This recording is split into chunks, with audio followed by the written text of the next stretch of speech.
Okay, listen. Now, I've been warning about this kind of thing for years. For those of you who've been following me, you already know. I've been warning about this kind of things for years. It is not the fault of the victims. It is not their fault. It is our fault. Meaning those of us who focus on whose expertise is self-defense. We know that any kind of competent self-defense training will make you a harder target for some kind of nutcase who's coming in and trying to shoot you. It doesn't matter what color you're from, doesn't matter what religion you are, what nationality you're from, none of that matters. What we're looking at here is some criminal, some nutcase, either some extremist, racist, or political ideologue, whatever, oftentimes a combination, that needs to be stopped. This person and these kinds of people are scourges upon the rest of us decent human beings. All right?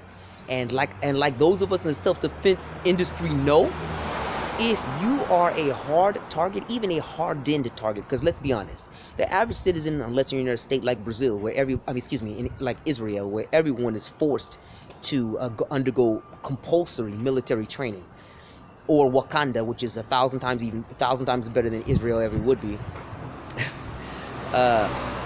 Unless you're in an environment like that, the average citizen is not going to be a hard target. They're not going to do it. There's too many of them, and the situation, the government, the country is going to be too large and too unwieldy for such a thing. But what you can do, and what we can do in the self-defense industry, is we can disseminate enough knowledge to make the average citizen a harder target, meaning they're less likely to freeze and panic under these kind of circumstances, because they've drilled in these kind of skills, like fire drills. Like we used to deal with fire drills and severe weather drills when we were kids. We were taught to do this when we were kids. So now when these type of things happens, an earthquake, a tornado, a fire, we know exactly what to do. We respond from years of drilling and doing the right thing.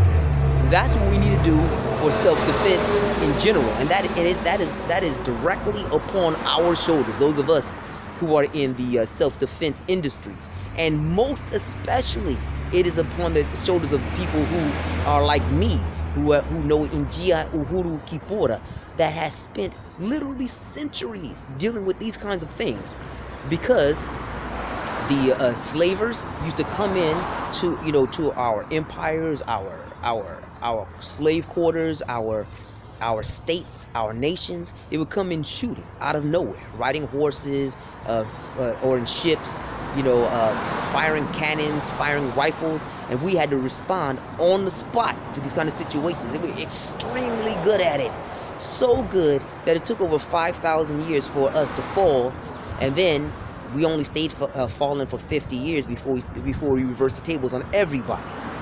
These are the kind of information, this is the kind of knowledge that has been modernized and refined and advanced specifically by me, Head Coach Ross, for the Attacks Gym Street Warrior Njia Uhuru Kipora, and my family and those who study Njia Uhuru Kipora with me, in order to help you, so that wherever you are, so that you are not victimized, harmed, damaged, etc., so on, assaulted, etc., so on and so forth, by these kind of nutcases. All right? Listen, you need to subscribe to my channel. You need to go to my website, purchase the ebooks and instructionals there. My website is googlesites.com/Attacks Gym Street Warrior Capoeira. The link's at the end of this video. Hey, how you doing? All right. And you need to follow my blog, Capoeira That Works. It's on Blogger. Okay, I mean, this is what you need to do, because not only will this help to save your life, you could be in a position where, let's say you're not even get shot at, but someone else is. You can help other people. And then you want to share this information with your friends on social media so that they can acquire the skill set, and they can be then a force multiplier, helping to save themselves and helping to save other people. All right? We cannot allow these nutcases to continue to terrorize our lives. Can't let that happen. Now you know the responsibility's on you.